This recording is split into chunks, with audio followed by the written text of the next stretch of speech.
In these competitions, we're often encouraged to do pieces that are meaningful to us personally. This year, I have taken that advice to heart and chosen to read poetry about suicide. I had my own experience with suicide this past year, and so I'm uniquely familiar with the feelings of this poem, the longing for an end, and the fear of the unknown and dying. Starting with Wanting to Die by Anne Sexton.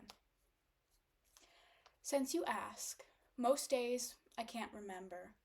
I walk in my clothing, unmarked by that voyage. Then the almost unnameable lust returns. Even then, I have nothing against life. I know well the grass blades you mention, the furniture you've placed under the sun. But suicides have a special language. Like carpenters, they want to know which tools. They never ask, why build? Twice I have so simply declared myself, have possessed the enemy, eaten the enemy, have taken on his craft, his magic. In this way, heavy and thoughtful, warmer than oil or water, I have rested, drooling at the mouth. I did not think of my body at needlepoint. Even the cornea and the leftover urine were gone. Suicides have already betrayed the body. Stillborn, they don't always die. But dazzled, who can forget a drug so sweet that even children would look on and smile? To thrust all that life under your tongue, that all by itself becomes a passion. Death's a sad bone. Bruised, you'd say. And yet she waits for me, year after year, to so delicately undo an old wound, to empty my breath from its bad prison. Balanced there, suicides sometimes meet, raging at the fruit, a pumped-up moon, leaving the bread they mistook for a kiss, leaving the pages of the book carelessly open, something unsaid, the phone off the hook, and the love, whatever it was, an infection. This may seem dreary, but there are things that pull us back from that edge. The love of our family, or even the fear of dying, which is explored in this next poem, The Suicide by Ella Wheeler Wilcox.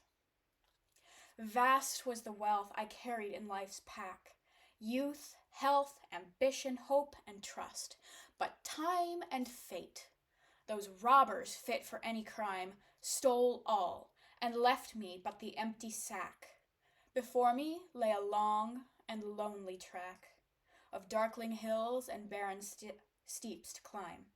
Behind me lay in shadows sublime, lost lands of love's delight, alack. Unwearied and with springing steps elate, I had conveyed my wealth along the road. The empty sack proved now a heavier load. I was borne down beneath its worthless weight.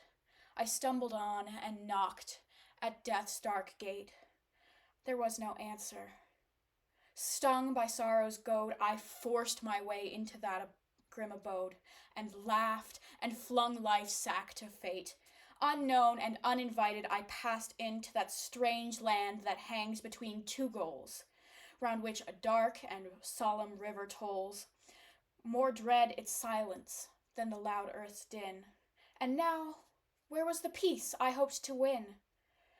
Black-masted ships slid past me in great shoals, their bloody decks thronged with mistaken souls.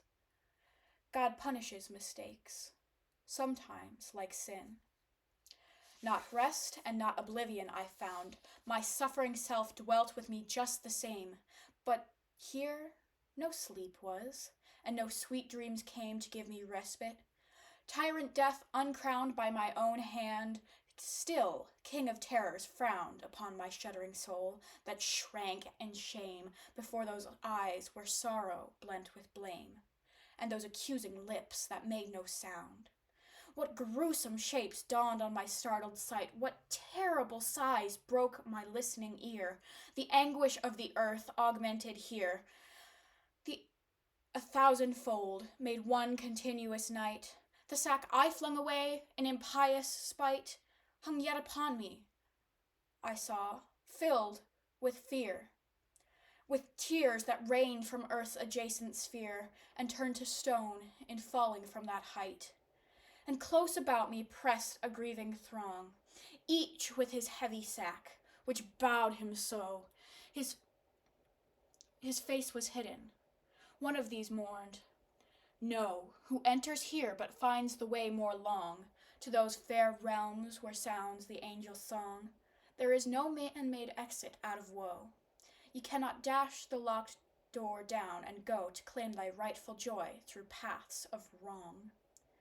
He passed into the shadows dim and gray, and left me to pursue my path alone.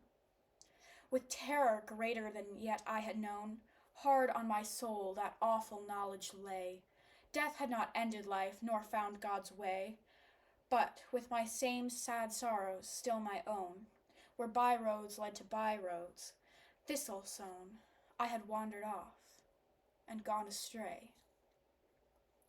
With earth still near, and near enough to hear its sighs, with heaven afar and hell just below, still on and on my lonely soul must go, until I earn the right to paradise. We cannot force our way into God's skies, nor rush into the rest we long to know, but patiently, with bleeding steps and slow, toil on to where selfhood and godhood dies.